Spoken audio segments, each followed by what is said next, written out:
0. There we go. Hey, everybody. Welcome to another episode of Friends Talking Nerdy. This is Jim Jasma, and with me, as always, I have the holiest of holies. I have the Reverend Tracy. How are you doing? Oh, I'm doing well. Watched a lot of documentaries and things over the weekend. Or over the week. It hasn't just been a weekend. We have a whole week before we talk to each other, Tracy. Yeah. Yes, that's right. So that's how in tune I am today, folks. This is going to be a great show. You're like, what? What month is it? How are you doing, Tim? Oh, man, the past couple of days, I have just been royally annoyed, and you know what happens when I get annoyed. I just get bitchy and complaining. The computer I ordered at the beginning of the month for school from Dell was assembled in China and shipped to Ontario, California, where it has been sitting there for the past 3 days, waiting for United States Customs to do something. I don't know what, but something. And that is royally making me. I'm the type of person, like I've mentioned on this show before, like when I'm losing a video game, it's the video game maker's fault for making me lose. So I get irritated easy when stuff doesn't go my way. And it's like when you have Dell and you have UPS saying that you're going to expect a certain something at a certain date. I kind of expect it to be here now. Stuff happens. It is reasonable for stuff to happen. I'm not a completely unreasonable person, but if there is going to be a delay, you would think they would say, hey, let's reach out, let you know there's going to be a delay and keep you up and going. I even signed up for their service to get, updates as they come along. Nothing. So sitting here twiddling my thumbs. I even went to the Friends Talking Nerdy Twitter page and called out UPS, and one of their customer service people even, responded back, like, if you private message us your tracking number and all that, and just to have them tell me the same stuff I already know, with no updates whatsoever. Oh, that doesn't help. That does not help. Yeah. Yeah, I mean, and I get it. I mean, we're in a big world and, stuff has to be checked out. I mean, there's a logical part of my brain that totally gets everything that's going on. And there's also a part of my brain that once the computer is finally in my hands, I will forget the fact that I was annoyed that I didn't have it. But for now, UPS and the United States government are working against me to keep me from my new computer. Those fuckers. So that's the week I've had. I know you've had an interesting week. I guess you've run into an old friend. Yeah, actually, it was a really funny story. So, one of my friends on Facebook had posted about finding some baby kittens under her house, and it really just sparked a whole conversation with a college friend. So, it made me think of somebody that I haven't seen like since back in college. So, Mhm. yeah, and because, I mentioned I've kind of been through some shit. So, my timeline is a little messed up around then. And I know like there were some sore feelings when I did finally decide to leave my Christian university experience. And so sometimes when I have an urge to reconnect with somebody, I really have to try to think like, oh man, like how did that relationship end? And this was somebody that I had actually happened to date for a little bit. So I was just like, but like I want to see what he's up to and stuff. So I had found him on Facebook because I will Facebook stalk people from time to time. That stuff is not always done out of like an unhealthy way. Like I was curious how this person was doing because just curious. And I'd like found that, I won't go into too much detail, but basically, he's actually gotten a really cool job in the sense where he has a public page based around it and seems to be making changes like, as a sheriff. But Right. yeah, and I wound up having this really cool like conversation with this human that I haven't talked to in probably over a decade. And still a really cool human, it turns out. Like, he was trying to change stuff locally type level and wound up to a cool conversation. So, I don't know, there's something about that that got me glowing. There's not a lot of, like, running into people anymore, so kind of making it happen online, like, didn't seem too far-fetched. Like, I, yeah. Yeah, and to me, it's not Facebook. I mean, if a person like banned you, if a person blocked you on social media and you create another account to check out their stuff, that's one thing. That's Yeah. stalking. But if it's somebody in this case that you haven't seen in years and you just happen to come across publicly available information that they put out, stalk away. I mean, I don't consider that stalking. And if that was a way to allow you two to reconnect, to me, that's a beautiful thing. So that's not Yeah. stalking. You're not a stalker. Good. I'm glad. Hey, you know what? When a conversation ends with like a lot of laughs and man, that is awesome, and book recommendations, like that's a good conversation to me. So, Yeah. And it sounds like too that, I mean, were you a little hesitant to talk to this person, that you didn't think they would want to hear from you? yeah, but that's probably a lot to do with me, right? Like anybody out there that's struggled with anxiety in their life, like can kind of relate to that just assumption that people don't want to have anything to do with you if they're not Yeah. already in your life somehow. Like it's just something that sometimes some of us struggle with that have that in our life. So that hits me pretty much any time, and that even Yeah. includes like when people reach out to me randomly. I'm like, "Oh my God, what do you want? Am I about to get this long paragraph about how I'm a shit human?" Like and by the way, it has literally never been that. It's always been like really nice stuff. So Yeah. I just need to like work on that within myself, I think. Yeah, I mean, I'm definitely guilty of that myself. Like, like I've mentioned issues at like my previous employer and whatnot, and how it wasn't, a fun experience for me. But, part of that has I've also been hesitant to kind of talk to some of my former coworkers, but finding that the ones that I do interact with, kind of the same experience. I thought they would be like, oh, we saw your last days at Apple, Tim, and we didn't think you were a good person, so we're not going to talk. And it's not that at all. It's my brain being stupid, and that's not to Yeah. say there are people that I don't like there, but fuck them. I wasn't going to talk to them anyway. Yeah, Sorry, I always giggle when people say "but fuck them" because it sounds like "butt fuck" and them. Sorry. Well, yeah, I mean, some of those people, if it did happen, anyway, but. But yeah, so basically it was another pleasant interaction. And see, like you can do that with people. I personally have no issue. Like it wasn't like we had like a huge like a relationship that lasted for years and years that ended like a huge thing. Like I couldn't even tell you how long we actually, dated, and even if we ever put like a title on it. I just know it's like that was romantic for a second. Mhm. And so take considerations before you reach out to people. Like I've had like people reach out to me that I was just like, why would you? Like, we did not leave on the terms where it's like you should just be blindly adding me on Facebook. Like, it's a difference if you want to see how somebody is. That doesn't mean just go try to add them on Facebook. But I don't know. To me, isn't that kind of an indicator on where that human is? Like, to not even try to say anything to you first, just to be like, I'm going to add you as a friend suddenly.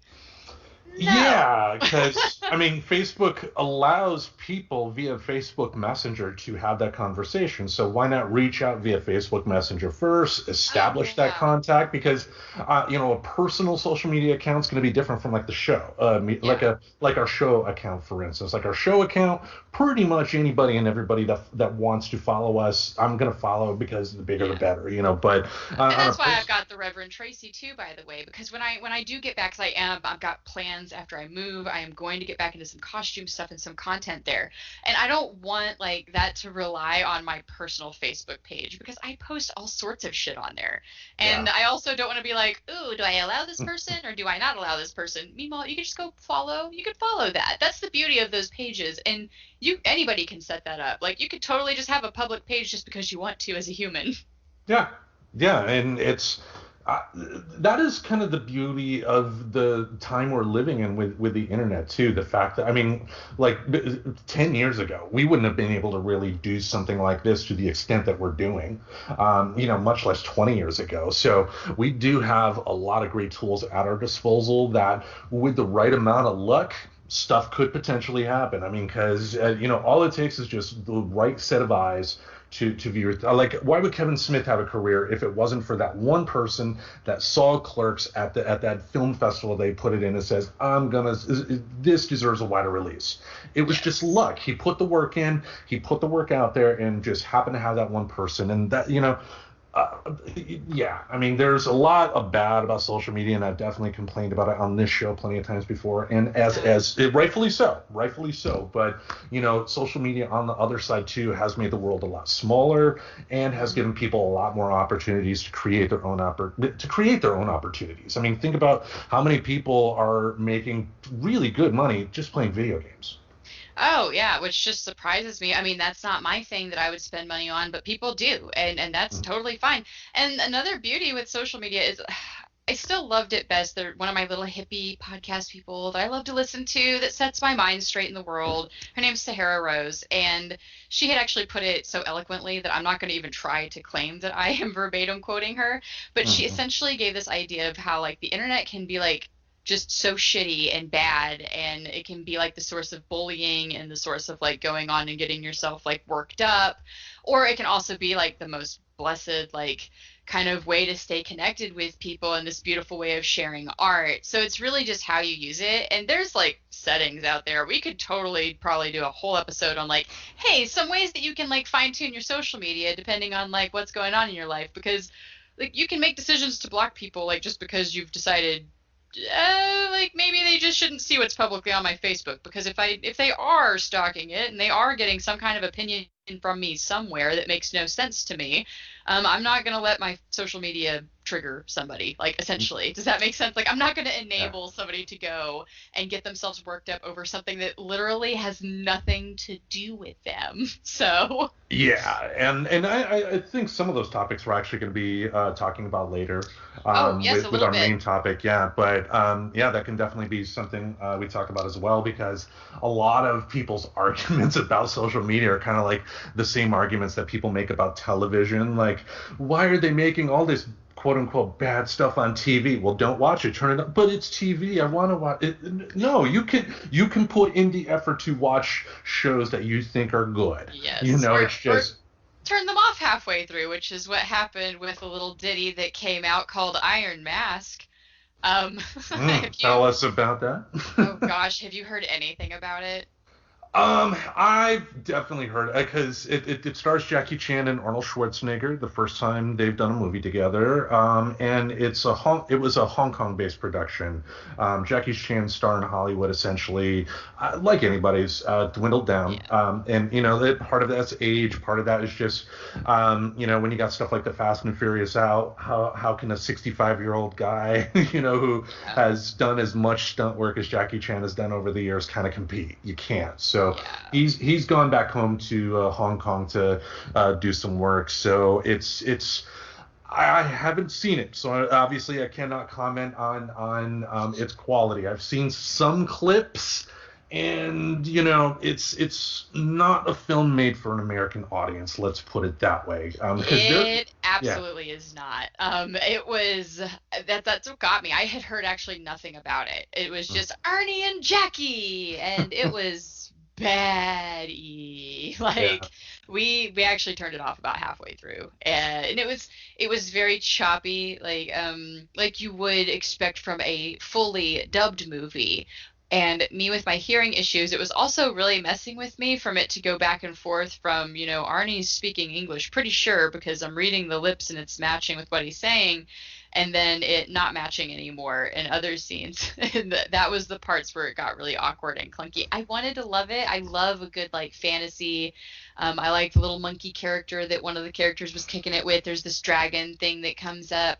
But yeah, really, really clunky. I don't know if I'm gonna make myself at some point watch the whole thing, but we decided we had had enough and wanted to watch something different halfway through it. Well, I mean, I was going to save the announcement for the end of the show, but might as well bring it up now, being that we are close to recording the Battle for State Supremacy 2. Maybe it's something that could be revisited, and we'll go over the specifics later. So Oh if I God, I remember, just but realized what you said. yeah. Now I want to win. Usually I don't care about winning. I don't know if I want to watch this movie. Oh, well, I mean, but that would be your. I mean, like I could have a completely different choice because True, yeah, true. for folks that remember what the Battle of State Supremacy was is the people on the show. In this case, it will be me, the Reverend Tracy, and Professor Aubrey. It's going to be a triple threat match. We're going to be picking 7 musical choices from artists that were born in our home state, and we're going to leave it to the audience to vote. And whoever wins gets to pick a movie the other 2 have to watch and create a bonus episode on. And the goal is to make it a unique choice, and I'm kind of split on whether I want a really bad movie like Freddy Got Fingered to be one, or an old B movie classic like Rock and Roll High School.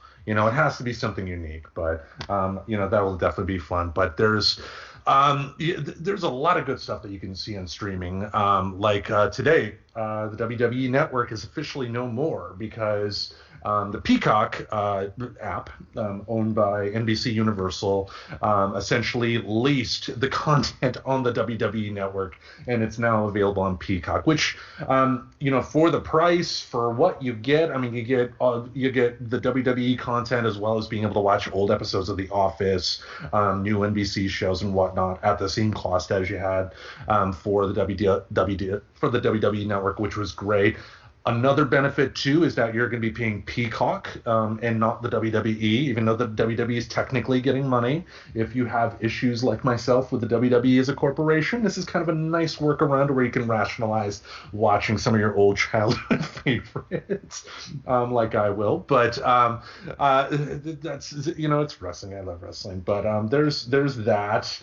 And the big thing on HBO Max is today is the release of Zack Snyder's Justice League. Are you aware of that? Not at all, Tim. Yeah. Do you know who Zack Snyder is? Sounds familiar, but go ahead. Yeah, he's a director, directed movies like Sucker Punch, 300, Watchmen, kind of like a thinking man's Michael Bay. Some people are going to hate me for saying that, but Zing.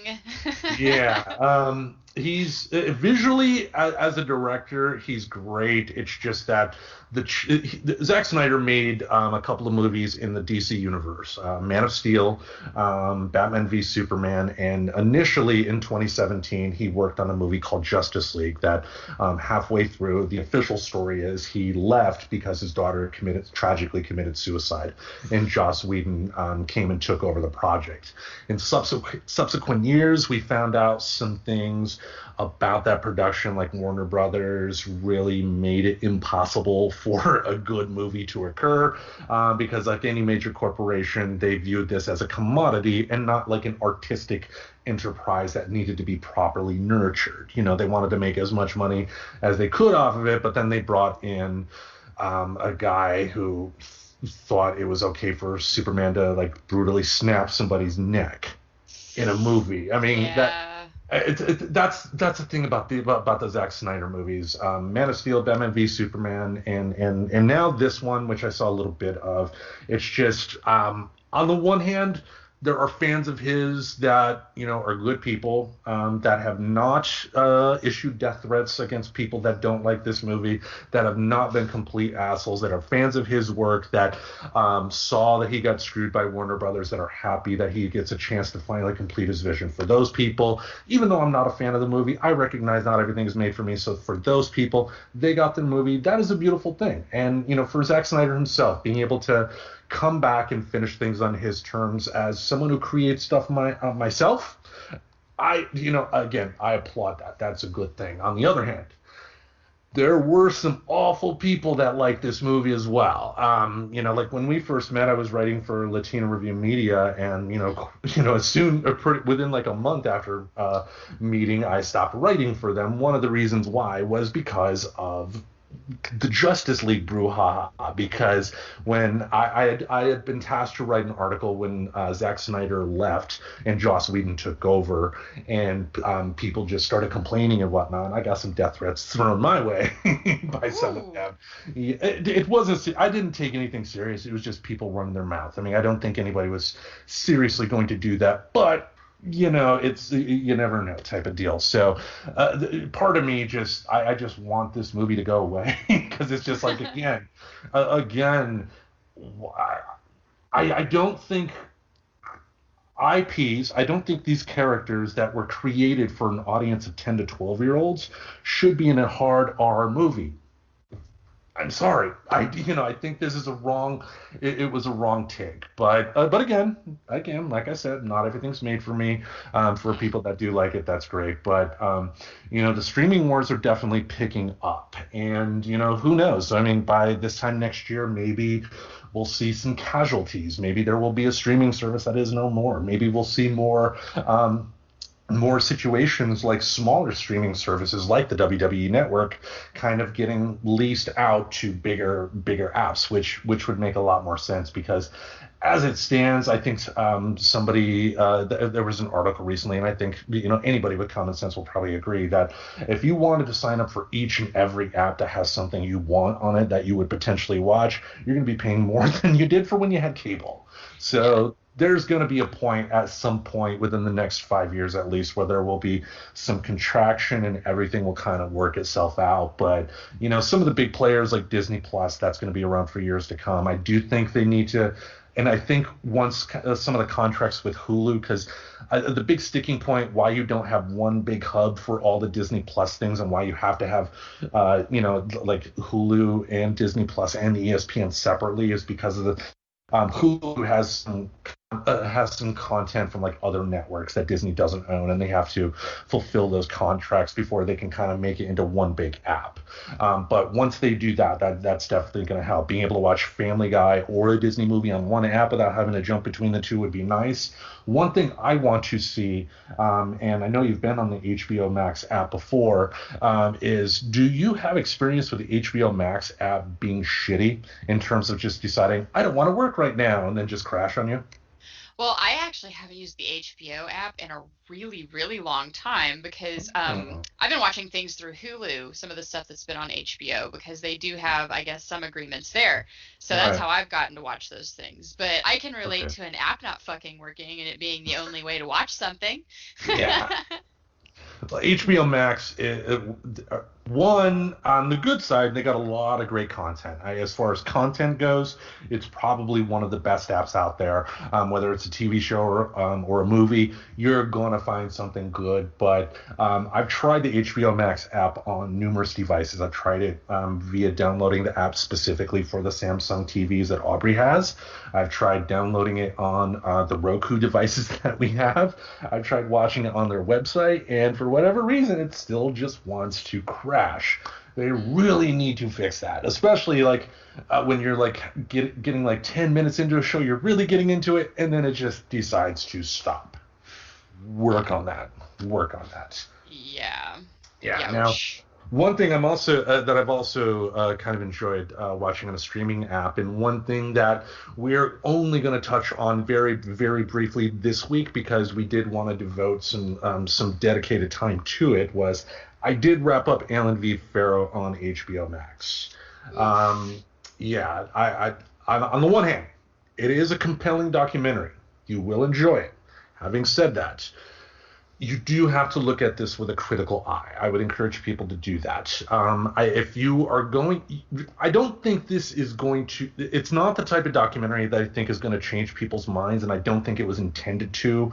But you still have to go into a documentary with a critical eye, and just because you watch a documentary and agree with 95% of what it's saying, when they do make a mistake with that 5%, you have to call it out. And like I said, we're going to go into it in specifics just because with the considering the subject matter, it's if we're going to talk about it needs to be fleshed out. And because I know me, I could put my foot in my mouth unintentionally, and I don't want to do that. So but Basically, yeah. yeah, so like I said, we're going to go into a little more next week, but what the overall, you've seen a couple episodes. What would you tell folks? So I've seen the first two episodes, which is a little bit more of the Pharaoh side, Dylan and the mom kind of talking about things with it and leading up to the situation. Mm, And I guess from what I understand, the last two episodes are like the more legal side. So I haven't seen that half yet. Uh, I the thing that I struggle with it is, granted, these kind of crimes inherently don't have a lot of hard evidence, right? Like there's not usually a camera they set up to catch them in the act of doing the thing. yeah. So it by nature is a documentary that is still kind of he said she said. Like I'm not placing any opinion on whether or not I agree that it happened, but it just that's the nature of these instances, unfortunately. And, And and so to yeah. Yeah, I mean, to your point, I mean, neither of us has gone through and looked at every piece of evidence in this case.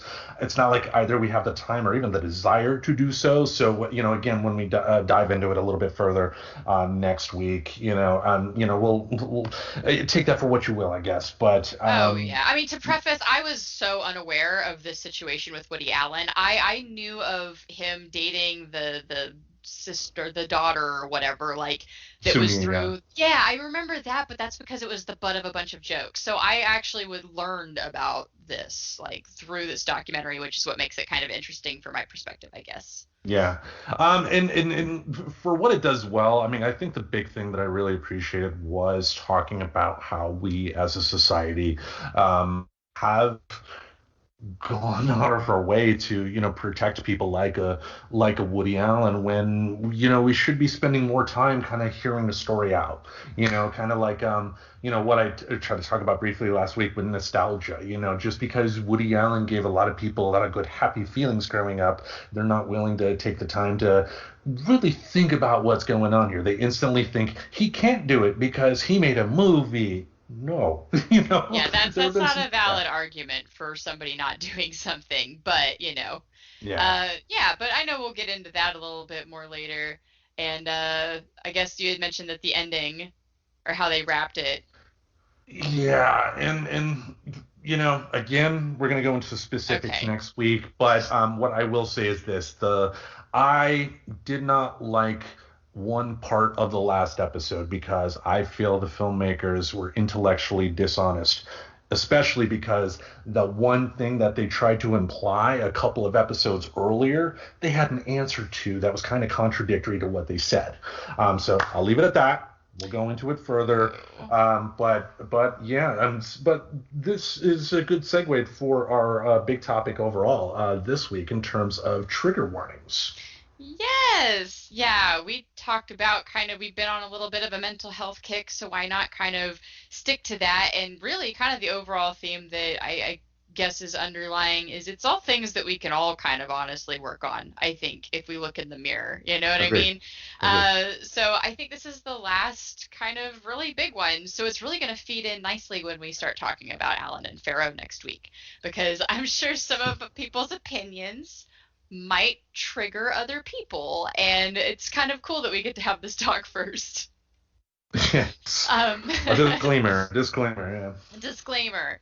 Not that that was actually, it wasn't even really planned. It's just we were talking, I was like, what the hell do we talk about? I was like, well, I've just been kind of looking at this concept lately because that's really the genius behind our show. We message and then we figure this stuff out. Um, Hmm.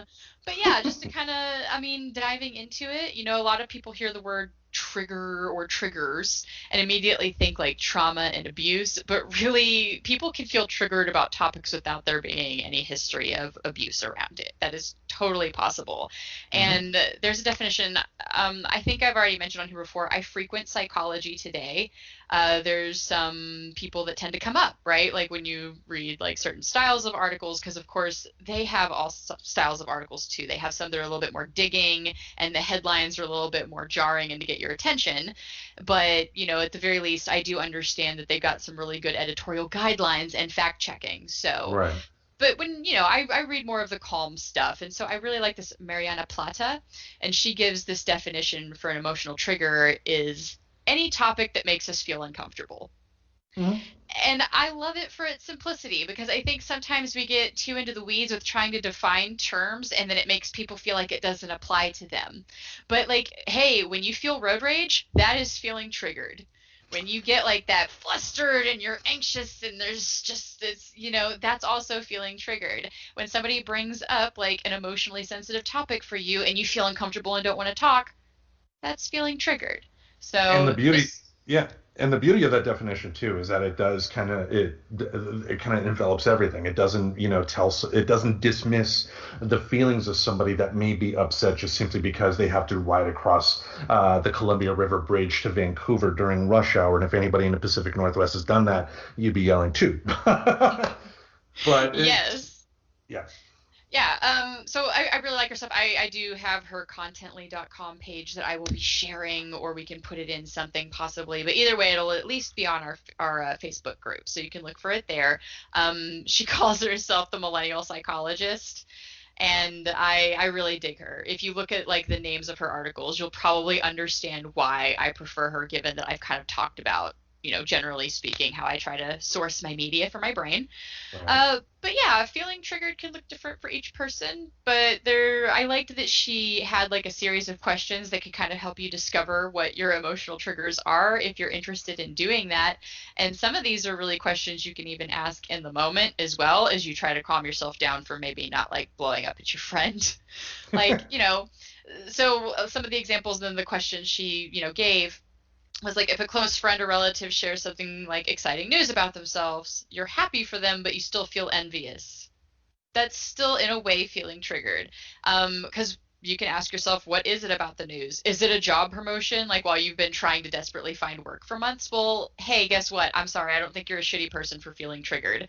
So if there's ever been any like synonym to you that if I'm a person who's triggered, I'm like, I don't know, something super crazy negative. No, everybody feels triggered sometimes. It just happens.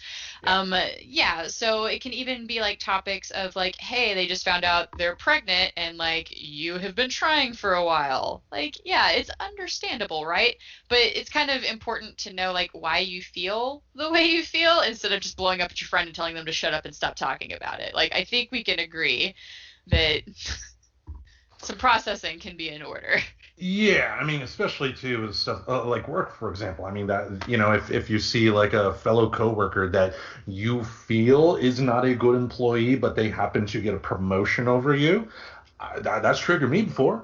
You Oh, know? yes, and understandably so. And it's even like you can even get to that second level of humbling questions of like, but you don't know all, like, your perception of that person. You don't know the boss's perception of that person. And it's either because of ass-kissery or they actually do something right. But yeah, so just learning how to deflect some of that and not Yeah. make it so personal to you. Like, it's not always that, like, obviously somebody getting a job not in my field, they didn't take my job. Right. Like, it's not a competitive sense.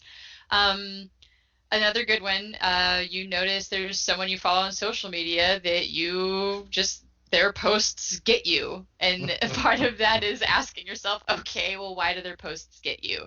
Is it because you're comparing yourself? Is it because they're mentioning a topic that is personal to you that like sets you off, but maybe they're not mentioning it to set you off. They're just mentioning it to open a dialogue with people.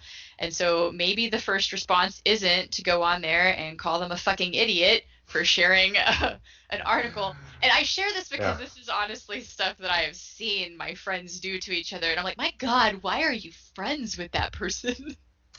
But, and Yeah. I think you've probably seen that too, right? All the time. I mean, most notoriously with like political posts. I mean, Mm. you get people that like conservative celebrities getting kind of notorious, like a James Woods or a Scott Baio, just putting out something inflammatory and then just sitting back while everybody comments. And I don't get.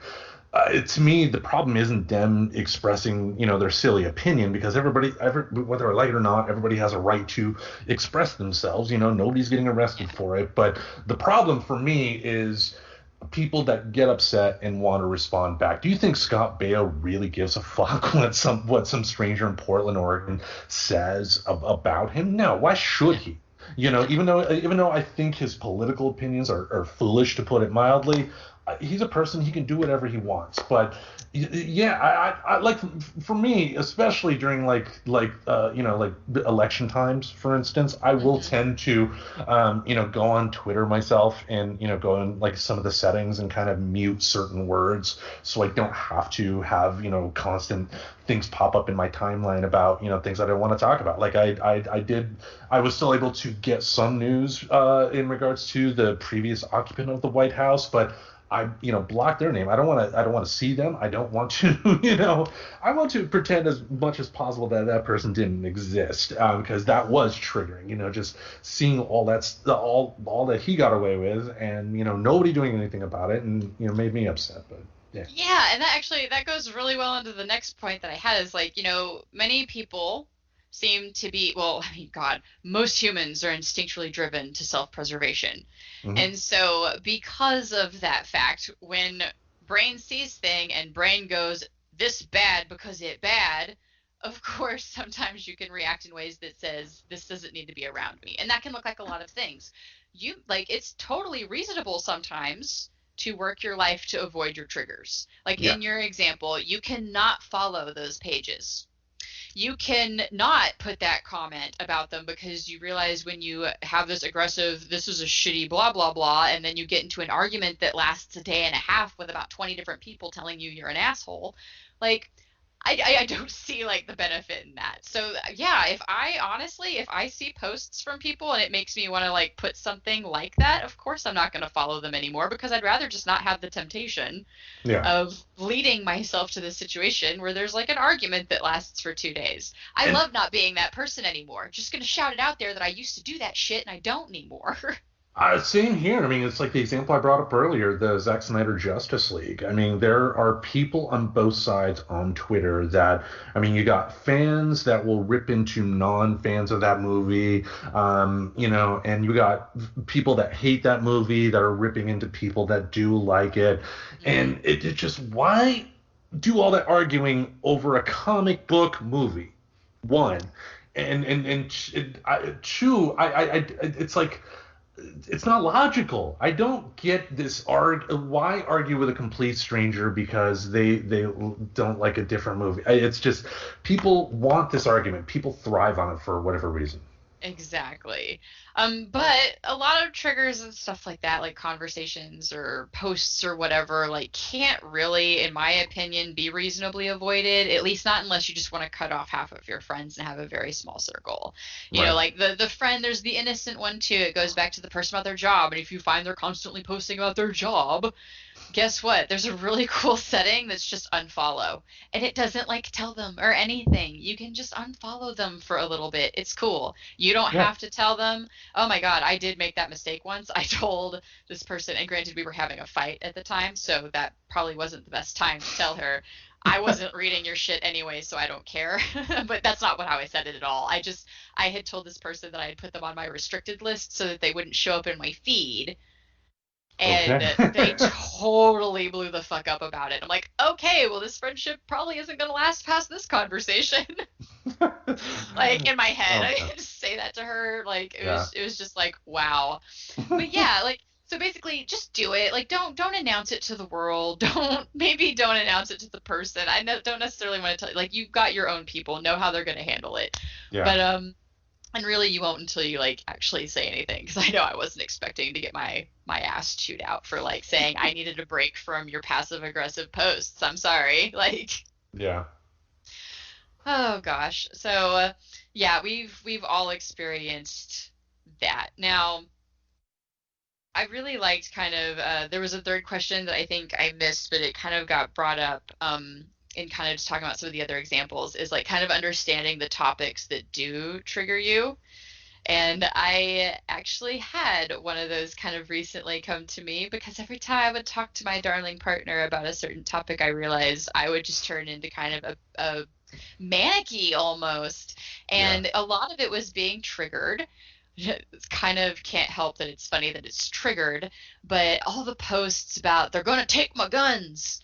Oh man. And I had a very honest mirror conversation, like seriously looked at myself in the mirror and said, Reverend Tracy, you are not allowed to talk about this topic until you either read on the topic more or until you read about arguing political philosophy. And so that is legit the deal I have made with myself. If that topic comes up, I am cool with letting my friends say whatever they need to say. I recognize that it's just not a topic I tend to handle well. And maybe that is a little bit just from being raised in the South, where like every 4 years, depending on who got elected, there was like this whole squabble about they're going to take our guns, they're going to take our guns. Then it turned into a bunch of stress and people fighting, and then they never had their guns taken.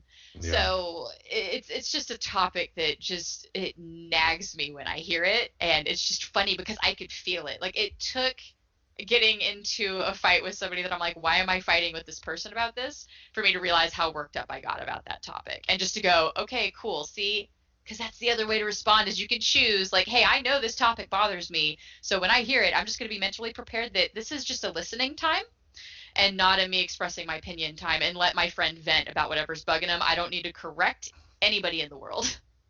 Yeah, I mean, to your point, I mean, it's like, as someone who reads this, you are generally 9 times out of 10 are not going to be the one person that's going to be able to talk sense to that other person. It's like a non-religious person going up to a Christian and saying, Jesus isn't real, right? I mean, the person is right, but a Christian person's not gonna listen. They're not going to listen. They're not going to care because in their Yeah. heart they believe it.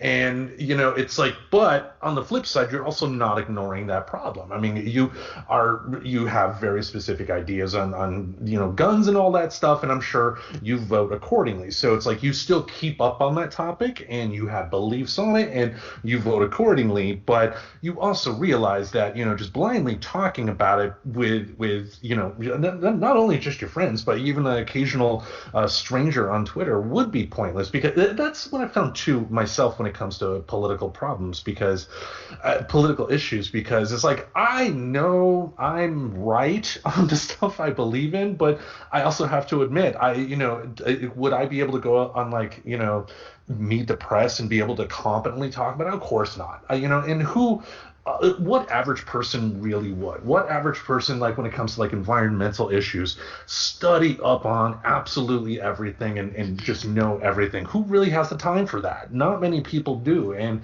it's like, if you are going to put yourself out there to support a cause, I guess for me, and kind of like, it sounds like you have the same mindset, that if it is going to be something, it's going to be something that I can definitively stand up and say, this is why I believe in it. At, X, Y, and Z. Exactly. And there's really no problem with sharing your beliefs. That's something that, is another thing that triggers people for some reason, and it's so confusing to me. But what I Mhm. realize is we kind of, it goes back to that self-preservation type mentality, where if you maybe haven't really fully investigated why you believe something, you might feel a little sensitive if somebody brings it up. And that, I'm talking about religion in a sense, but that also can be politics. It can Yeah. be a relationship, like It guru could be advicey type sports. stuff. It could be sports. It could be anything. Yeah. Like, that's the point. But a lot of people seem to think and have this idea that just because somebody is expressing something out to the world, that also somehow means that if you don't agree with the statement, I am saying you are wrong. And that's not really the intent of that. And that's where it's like, I realized I needed to come off of my high horse and not be condescending on public posts that aren't really addressed to me. And Yeah. because yeah, like the guns thing, I can totally see where it's like somebody sharing something about like this bill that's like, oh, they're putting this bill up for blah blah blah, and it's gonna da da da. And me knowing how many bills get proposed and never go anywhere, like wanting to be condescending and bratty on this post that my friend just shared when they just kind of feel like they're sharing information, when really I could just like let it play out and do the same nothing that it does every other time people get in a shitstorm about it. Yeah. But like, yeah.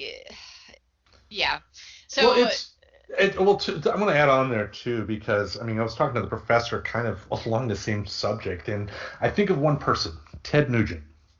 Ted Nugent, rock star from the '70s, from Michigan. I like his work, but he's also quite a vocal conservative, and and there are times to where like on social media or just in public, he will say something that is just dumb, but at the end of the day, he's also expressing a political opinion like I am. He's not doing anything illegal. I do think his opinions on the Second Amendment, for instance, are dangerously naive, and I think the NRA should, be out of existence yesterday. But he's also doing what I do for causes I believe in. He's financially supporting organizations. He's using the power of his celebrity to speak out in support of it. I don't agree with it, but he has a right to talk. I don't like people that want to silence people like Ted Nugent. When he says something stupid, he deserves to be called out on it. I'm not saying that, but at the end of the day, he's doing no different than what Alec Baldwin has done. But Alec Baldwin, because he votes progressive, he's a good guy somehow, even though in reality he's probably just a prick. But what do I know? yeah. but yeah, there's like, I feel like sometimes people read somebody sharing just an opinion. Like, 'cause there's a difference whenever you're sharing something and saying, this is fact, get worked up, than somebody just Yeah. sharing, like, hey, I do this thing for my mental health. And then somebody going, well, that didn't work for me. And, that doesn't work for people. And it's like, okay, well, that didn't need to be how you took that. I was just putting it out there, like, if somebody else wanted to try it. And that's, like, kind of almost a real example. And part of why I've moved some of that stuff to a public page was I was putting together, it's like, okay, well, that triggered one of my friends. And I guess I don't need to, like, put it out there to my friends. I can put it out just to the public in general, and it's been a nicer place for that, to be totally honest. Yep. But yeah, I think our propensities for the whole trigger blaming, which is what I feel like we kind of get into, is kind of a sign of our culture around control issues. It's like, it's like, how dare you post that thing? Did you not read my memo that I put out to the world about how I feel about this? Or, oh shit, I forgot to wear my I don't want to talk about gun reform shirt today, you know?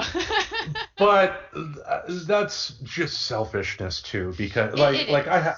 I have relatives who are conservative, and on their social media they've said just put honestly stupid stuff. But Yes. for me to uh, I don't take the time to go off and read their stuff, because I know it would just be like, why, and It's like, why? This is just how that whole circle goes. But yeah. yeah, our culture seems to be taking a hard avoidance route because of that. It's like you get it in your head, or some people, and I know because I've been this way about topics before, so this is where I speak of whenever I say this. But it's Mhm. like you get into your head, it's like, well, I already decided that I didn't want to talk about or see this, so since it has been brought up, it has to be the other person's fault that I am feeling uncomfortable right now. And it's like you can almost feel yourself justifying it, even though the logic doesn't quite connect.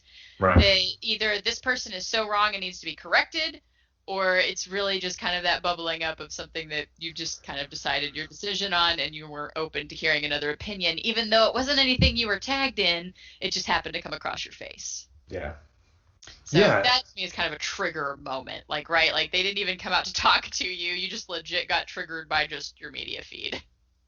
Yeah, and similar to it's like the argument that people have had in the past about content on TV, or even the customer's always right aspect.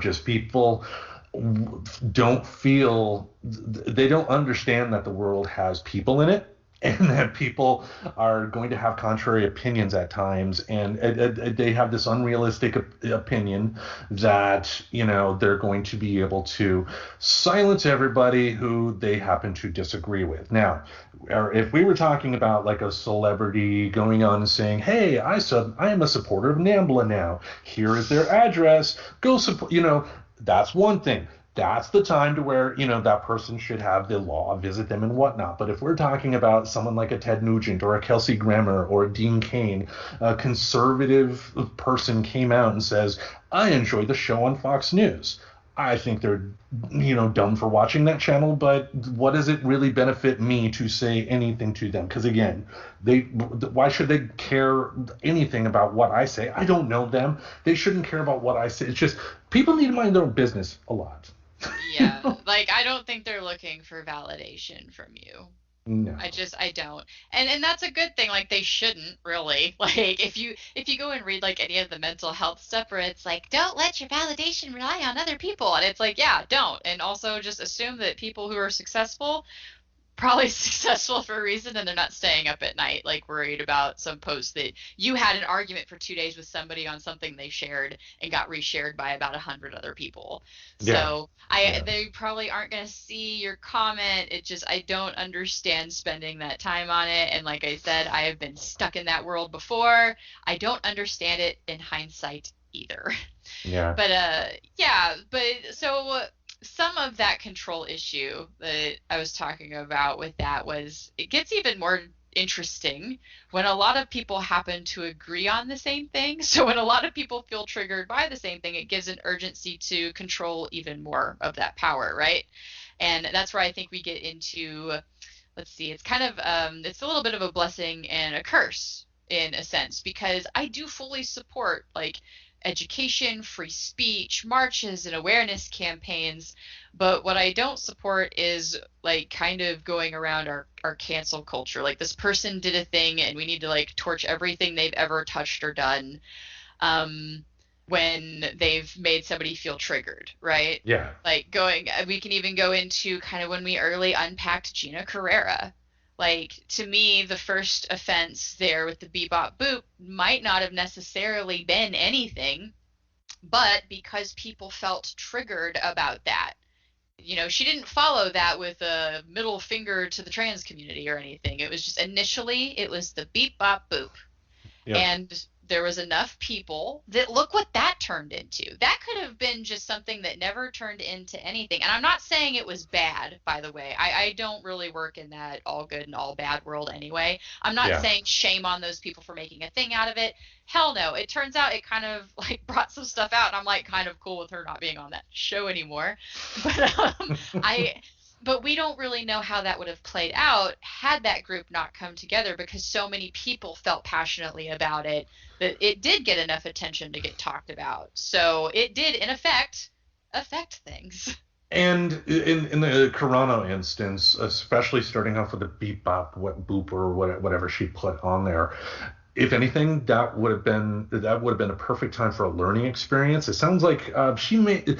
I think she, with that particular instance, I think she ended up getting it somewhat because I guess Pedro Pascal, the star of The Mandalorian, I guess his sister is trans, and I guess there was some conversations had there, but from the start, it should have been a teaching moment. And a lot of the vitriol that I saw directed at her at that time, and as we pointed out, was just canceling her for putting beep bop boop, which was ridiculous. Like that felt like such a high demand for that being all that had happened at that point. Yeah, I mean, it built up, and it got to the point where even I agreed that it was the right move for Disney to cut ties with her. But it's like progressive people start reacting the way they did to that. I think did make it to where she made a bad choice and she has to be responsible for that. But I think if people had a different reaction at the start of the beep bop boop incident,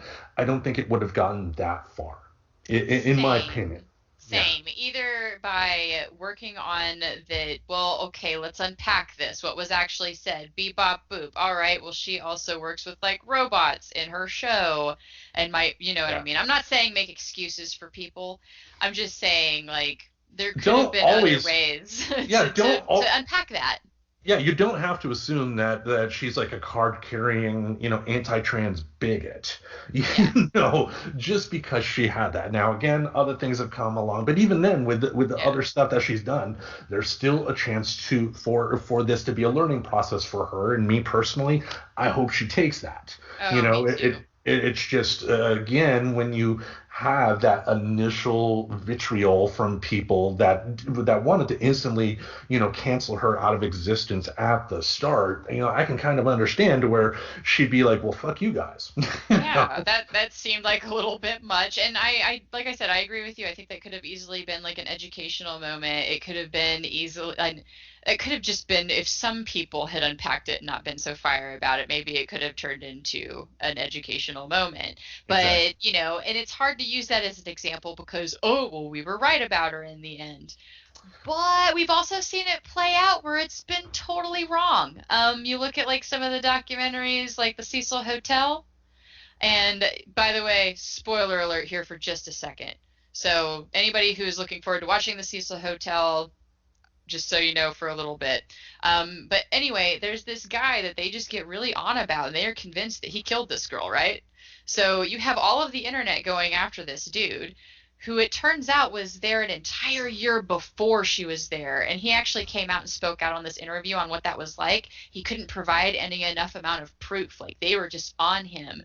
And he wound up, like, trying to end his life over it. So there are times where getting it wrong and persistently going after somebody is kind of not the cool thing to do. 1996. Do you remember the Atlanta Olympic Park bombing? Yes. Yes, because I Yes. watched that one too, that security guard, right? Yes, Richard Yeah. Jewell. Clint Eastwood ended up making a movie about it, but at the time when it came out, this security guard, saved a lot of people's lives by, properly locating the bomb, and nobody got hurt. But what happened? I guess somebody put it out in the media that they thought he was the guilty one, and he ended up Yeah. getting hounded, even though he was very much innocent and saved a lot of people. It's just, Oh, yes. especially in the media, when something gets out in the media, then it doesn't matter if there is truth to it or not. Like the second time Paul Rubens, Pee Wee Herman, had a run-in with the law when it came to like child pornography. The situation was this: he, had an interview after the second time he had in a run-in with the law. He had an interview with Entertainment Weekly where he put it out there that, hey, I have these artistic drawings. They're tasteful, but they're like young kid, like they were kids, but it was like Cupid type. It was like the way he explained it made it seem reasonable, but the federal government saw a celebrity buying paintings that involved naked kids, and he got arrested. And he ended up saying that I don't have much money. When the government comes after you, you essentially have to plea bargain, because they're not going to, unless you have a lot of money to properly fight them, Hmm. you're not going to win. And so he had to put that out there, and just people don't know the situation. You even mentioned with Gina Carano. I mean, finding out she was like that all along. I mean, do we know that? We just know she made some bad decisions. I was Yeah. just saying I could hear people Yeah. saying, but we were right about Okay. her Okay. because of Okay. Okay. how. Okay. So no, I'm totally glad to clarify that one, because if that came Yeah. off that way, I do want to be clear that I could see people saying, yeah, but we were right about her because of, yeah. Yeah. Um, yeah, that's kind of to my point. We don't know how that would have played out. Like going back early into that, if the internet hadn't been triggered by the beep bop boop thing. Now, Mm. if she had done that, only gotten a little bit of buzz, and then turned around and started escalating, I think that would have taken care of itself, like without the initial thing. Yeah. But I don't know. We can't really say how that would have played out. That's the kind of interesting thing about how the world works. What if? Um, Yeah. but yeah, so anything else about cancel culture that's worth bringing up? Because next I'm going to go into, let's talk about trigger taming, because I'm kind of a solutions type person and I don't want to leave people as like, hey, here's all the ways you can feel triggered. Bye. Yeah. Well, I mean, I think some of the final part of the conversation here will kind of tie into cancel culture as well, because, I mean, ultimately, I mean, we've talked about cancel culture a lot on this show, not only the past few weeks, but it's been a topic in society for at least since 2016, if not a little bit longer than that. And I think people do need reminders as to when it's okay to go after somebody and when it's not. Like Dean Cain, for instance, who played Clark Kent Superman in Lois and Clark: The New Adventures of the rom-com that was on ABC in the 90s. He's a conservative. He's said some stuff on social media, supporting conservative causes, but he's not gone the route of like a James Woods. He's just stating his opinion, and people are still treating him like he is a James Woods. And don't do that. You can't. You gotta do the right. Let's go on with let's go on with the last part, so I don't Okay. stumble over my Well, words. I mean, avoidance is a way to vote, though. Like, you can also just stop participating with that person. It doesn't have to be like a demand and a skewering, because then if enough people kind of feel that way, then, people are gonna, like, hey, the producer's gonna look into why people stopped watching the show. Right. Okay. But yeah, so trigger taming. So basically, how do we stop, like, the trigger blaming cycle? And honestly, I think we kind of, just by talking about it just now the way we did, I think that's a lot of what starts it for some people. It's not fun work, unfortunately, but reclaiming control over your triggers is incredibly empowering, and I think it's a hell of a lot healthier than how I used to be. I've talked about my kind of ragey behind the steering wheel before. Like, come on, that's like very rarely helpful, and that's like the few times I have like gotten little bumps and like ran my car into something stupid. It was usually because I was having myself a little hissy fit over not being able to control another human in another vehicle, and me Right. thinking that I understand everything about their day and how dare they do that. Hmm. Um, So yeah, it's work. It's worth it though. I like that I'm a chill driver. I like that I don't have any like weird more dings or anything on my car because I was just having a fit, needed to shove my door open and didn't notice there was like a pole right there because I was mad about something that just happened. True story. I've also backed into a post before because I was like, that stupid motherfucker, and literally while I'm thinking that, I crunched like my tail light. It was great. Ooh, Yes. okay. So just some live examples of other ways that just kind of maybe developing a practice of this in general might be good for you too. But yeah, first of all, you're really just talking about self-control, right? It's about not sitting there and rage writing the thing the second you see it. Yeah, there's actually a really cool study done that I had found from the Atlantic because I forget that they do studies too.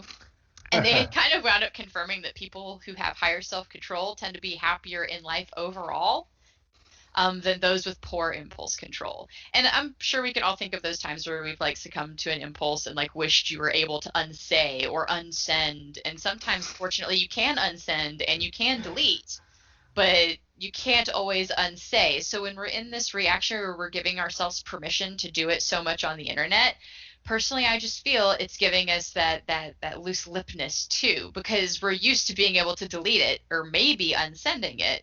Not if Yeah. it's text so much, but if you're allowing the practice constantly online, I can just kind of see where that would feed in a comfort of being able to say whatever you think you want to say in a moment. And I think that's where it gets a little bit detrimental. And also too, people have to accept the fact that when it comes to saying what you want to say, there are responsibilities for things you may say as well, because even though it may not be your intention, you could easily say something that puts your foot in your mouth. And Yes. kind of, like the Gina Carano thing, do you want to be the one that's going to be humble and say, hey, I fucked up, or are you gonna be like, I didn't because it was everybody else's fault? Yes. How do you want to go about that? The one interesting little thing about that study, though, is I had read like kind of a note where they had gone into it fully expecting that the trade-off would be high control people would be happier in the long term, but that low control people would be happier in the short term. And it turned out that they were totally wrong about that. Impulse Hmm. control people were generally happier, like overall. So yeah, I don't like get that satisfaction of, yeah, I'm gonna send this thing that's gonna feel really good when I hit that enter button, but it turns out I'm not missing out on that much. And that kind of pans out for me because that's why I quit doing that behavior. Yeah. Um, yeah, but I think ultimately the answer is working on your self control, right? Work out where you already have control issues. Don't be like, it almost goes back to the shadow work episode we talked about, where you can have those honest conversations. Like I had the one with myself about talking about gun control. And I'm not saying I'm going to avoid it forever. I have steps. I am allowed to say, I don't have time to study this to the point where I'm ready to talk about it right now, but Yeah. I will at some point if it's important enough, or maybe when I move to Maine, it's just not going to be that much of an issue over there and I can just let it the fuck go. You'll be fighting lobster. Or Lobster rolls and clam chowder. I'm so excited about going to Maine. chowder. Yeah. Chowder. Yeah, I mean, I know an example I brought up on the show too is like me in video games, especially if I'm playing with somebody. Like one game the professor and I had to stop playing recently is Risk on the PS4, the classic board game, but on the TV, and it because I Too was much colors and excitement for Tim. No, I'm just kidding. well, what it was is that game is I'm sure it's the same way with the board game itself, but that game is like once you start getting momentum in that game, it's really hard to lose. And a lot of times it just takes getting that one big roll first. And Yep. if I'm winning, I'm having the greatest time in the world. It's a great game. But when I'm losing, the professor's looking at me like, "Are you sure we should be playing?" And it's so when you're in my spot when it comes to video games, it's understanding that for me, certain video games under certain situations, if I am not winning, if I cannot control the outcome, I tend to get upset. So it's it's not don't play video games. Video games are fine. They are a good distraction, but not putting yourself in a situation to where you can have those intense, extreme feelings. For one, if you're playing a particular game, or two, there are other games you can play. Like we ended up finding a Family Feud for the PS4, and there's an option where you can play together. That was awesome. Really cool. And just to give, like, I want to give an example that takes it away from necessarily being the triggered being angry, because triggered can do all sorts of things. I did say in the beginning it's not always trauma related, but I used to have really bad nightmares as a kid. So, like, I don't play or watch stuff with really, really good zombies, especially if it is zombies where they are doing, like, they're really into the gore of it and they tend to eat a lot of people alive. I can't handle that imagery. I know that about myself. That was part of the joke of why I got into haunted house, was I joked about being immersion therapy. Like, that maybe it would, like, help me get over what I do recognize that I feel is an irrational fear of zombies. Now, I've gotten over some of it. My brother helped me with that by getting me to watch Shaun of the Dead, because I used to be like, no zombies ever. It was really funny when I did that. I was really worried about it when I did that drive-in, because I'd never seen Dawn of the Dead. Right. And because I had never seen Dawn of the Dead, I didn't realize how, like, not scary that movie actually is. Yeah. Well, still some of the special effects. I mean, are we talking the 2000 Dawn of the Dead or the classic from the 70s? The classic from the 70s. Okay. I was nervous about the classic from the 70s, and then I was like, oh, okay, yeah, this is totally fine. Well, and I didn't know until I showed up. Well, I mean, it's obviously a horror film from the 70s or early 80s is going to be paced a lot differently than modern horror films. It's not the torture porn that's still prevalent today, unfortunately. Yeah. But for the Dawn of the Dead movies with George Romero, he had Greg Nicotero, who's been doing the makeup for The Walking Dead. So a lot of the makeup was still good. So I can see where that would still have some scary elements to it, Yeah. But it turned out to be fine. But yeah, but there's like a lot of zombie stuff I still can't really do right, or don't feel I can do right now anyway. I haven't tried recently, and I don't really just feel like fucking with that right now. Yeah. But yeah, just so last piece of advice on this, because what's cool is, hey guys, if you write the shitty comment, just maybe go delete it the minute you realize you did it. There's something awesomely therapeutic about, like, oh, it's already done, leave it out there.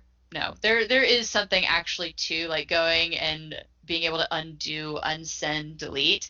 Yeah. And maybe that could get you on the track where you're better at catching it before it comes out of your mouth. But I found another little cool bit of advice from Mariana Plata as far as working that out in the moment. Is, it's extremely difficult when someone opens a conversation that's linked to something that's emotionally triggering for you. It's difficult for us to distance ourselves from our emotions, but try to keep two things in mind. Number one, the other person's intention. So that can even go back to somebody just sharing something because it worked for them, because sometimes people just share verbally what works for them. Are they actually trying to control you and tell you what to do in your life? Like, is there a reason for you to feel worked up about them? It's unpacking it. It's almost kind of tricking you into naming it to tame it for a second, instead of focusing on the negative feelings that you're having at this person. But yeah, that person is probably bringing up their job having no idea your struggle with finding work, or that person bringing up the new pregnancy might not have any clue at how many times, like, you've been disappointed because not you yet, because you don't usually, like, announce, like, pregnancy didn't work again, or still no job today, folks. Like, you don't talk about it as much, but you do talk about successes, and maybe you could focus on your friend talking about something that's making them happy and not talking about something that's making you sad. Does that make sense? Learning compersion helps. Are you familiar with compersion? No, talk to me about it. Compersion, there was a book that a friend of the professor wrote about by a woman by the name of Stacy Bias. We've actually talked about it on the show before. It's been about a year though. And compersion is the idea of finding joy in someone else's joy. The person who wrote it is polyamorous, so it's like a term in a polyamorous community. More so when it's referring to like me as a partner being happy for my partner having a positive experience with another partner. So it's kind of reframing it in a sense, like maybe reframing some of the jealous feelings because they're not telling you the things to make you jealous. But But but but but you're kicking back and assuming positive intent. This is your friend. They want the yeah, best for you. yeah. And when it comes to the friend that's on social media talking about how good work is, taking the time to be happy for them because they are your friend. I mean, they're not going to like your personal timeline like, how's the job today? Oops, sorry, forgot you didn't have one. If that were Yeah. happening, that's a different story. But if they're just on their own personal timeline, Yes. celebrate that. Have some So compersion. exactly, because that's the second half of that other person's intention is if it's not like overtly being negative to you, maybe give them the benefit of the doubt that they're like a nice human and trying to interact with you.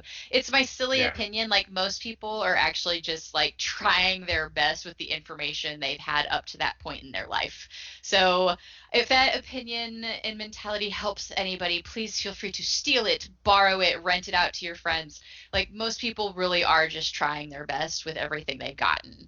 And then the second part of that question is unpack your own pain of it and try to realize that that has nothing to do with that person bringing it up to you. Like do they know about your pain? Is this like a friend that you've been really struggling about the job thing with and talking to them constantly about, or is this just somebody that you know but yeah, like just try not to reflect your own pain on other people just because they might be succeeding in something or they might have something or they're just trying to share an opinion of what works for them. And yeah, maybe you do feel self-conscious about your self-care routine because okay, why do you feel self-conscious about your self-care routine then? Why is somebody sharing about their self-care routine that upsetting to you?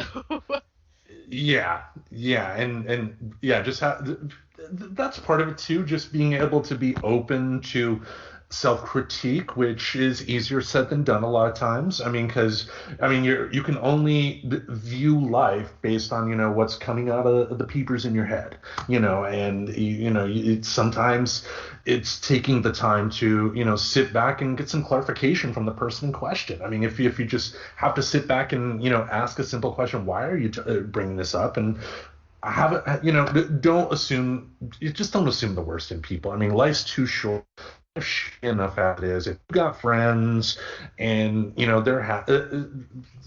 what you can to preserve that, I guess. Yes. And then I really only have two final little thoughts, and then I am done talking about this topic. All right. But so just putting these out there, and these are my opinions. I am going to underline, underscore, bold, italicize that this is my opinion. But personally, I think the more people who come to the conclusion that grooming a proper amount of self control over yourself is a fuck of a lot healthier than blaming other people and essentially trying to control all of the other humans in the world. And if you focus on that, maybe the happier you will be overall. And Yeah. early science seems to have my back on that one. And then the second half of this one is no offense, but if survivors can use these techniques to get over triggers caused by childhood abuse or traumas so that we don't blow up at some random human for having a commonality with a trauma memory, like, I don't know, wearing a t-shirt that reminds you of somebody or something, Right. I think, as they would call neurotypical folks, can certainly use these same techniques to stop blowing up at strangers on the internet. Because seriously, afterwards, does that ever really feel good or worth it when you've spent that day and a half arguing with a stranger? Yeah, I mean, short answer, no, it doesn't. I mean, even if Yeah. there was some momentary, like if a person was upset at a previous employer and then went on social media and badmouthed them, maybe there's like a few seconds worth of, yeah, that'll show them. But do you think people really care that you, one person out of how many other people that worked at that place, has a negative? Do you think people care? No, they really No. don't. People don't. No. I You mean, and know, save that for Glassdoor when you leave, because that's to inform people who might be trying to work there again. Like, there's more appropriate places if you're giving an honest opinion about like a workplace than like going on their Twitter or their LinkedIn and like trying to put a bunch of crap on there. Because that even might pay out in like really horrible ways anyway. Because if somebody goes on LinkedIn and sees that you're doing that shit, they might not want to hire you. So you and might why not would know yeah. the ramifications of that comment that felt really good to put for just a second. You don't really ever fully know the ramifications of that. So, If it really, really bothers you, what I recommend is this. If you have a video game, buy like a wrestling game or buy like a MMA game. And if they have a great create fighter situation, create that person that you don't like. And then you could just beat them up in the game. You don't have to put yourself out there for the world to see that, you have petty anger just like everybody else. yeah. Because for the average, I mean, unless you're a former president of the United States, not many people can get away with, petty anger. Yeah, not many people pull that look off, just saying. Mhm. So, for your Yeah. own self, not for any reason for me, because I don't have any interest in controlling anybody out there. But, if you're looking for advice, my advice would be to work on it. But that's just me saying things. Yeah. Well, all right. Any other comments about trigger warnings? I think I'm good. And just, well, I guess the one thing is it's a practice. Like, don't give up on yourself like the first time because you still said the things that you still said or you still feel triggered or whatever. It is a practice because a lot of this mentality has been going on for years. And if you are the person who spends like a lot of your time doing those kinds of like comments and back and forths and fights, realize that you've made a hobby out of it and maybe try to replace it with another hobby, which is what other people do when they realize a hobby is no longer good for them. Like you can Yeah. replace it with something else. I recommended it like doing something physical because getting cortisol out of your body is an amazing other way to like get that same, like there's a thing called a runner's high and that thing is really cool. Like when you get runner's high after doing I ran cross country in high school, and that I mean that the runner's high you get from like running a 5K is like yeah. better than like the best weed, better than the best bourbon or something like that. It just yeah, you just feel like everything's like yeah, you want to hug everybody. It's great. Yeah, it was really funny. I was trying to explain it to my partner. It's like it was really weird. It was like my heart had an orgasm. Like I was just running this 5K and it was just like it was the only time it's ever happened, but it was still really cool. But then Yeah. overall you just feel better because you're working cortisol out of your body. So Yep. that's Yep. actually it for me. For real this time, guys. And other things. Well, that wraps it up here for another week. We thank you all for listening. Remember, the Friends Talking Nerdy Podcast Network is here. Our sister podcast, Their Voices, the other day released their 4th episode. I guess that was already in the can from January. My sister did the right thing compared to what I did on this show in terms of having a few episodes in the books before we just started releasing everything. So there's that. But if you go to the show description for on your podcast player, hit our Linktree link. You'll be able to find where you can find us as well as Their Voices in the wacky world web thing. Anything else you want to bring up? That is absolutely it. I'm done talking for the night. All right. Well, then, again, that'll wrap it up for us. Thank you for tuning in. Tune in again next week. Stay tuned as well because the Battle for State Supremacy 2 is coming shortly. Within the next, I would say, week and a half or so, we will have that out. And you, as the audience, will determine which one of the three of us, myself, the Reverend Tracy, or the good Professor Aubrey, is going to have to watch a wacky movie. So I think it will be them, but I mean, I've already won once. I'm already the reigning champion, so I think Michigan will definitely prevail once again over Tennessee and Texas. Because what good music came from there?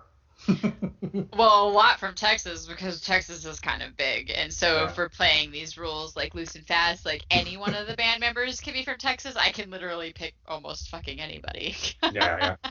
Well, I'm obviously saying for the professor, and I was being sarcastic there, folks. But yeah, we'll definitely do that soon, and yeah, we'll see you all later. Thank you all for listening. Subscribe to Friends Talking Nerdy on iTunes, the Google Play Music Store, as well as Spotify. Remember to support Friends Talking Nerdy on Patreon. Goodbye, darling.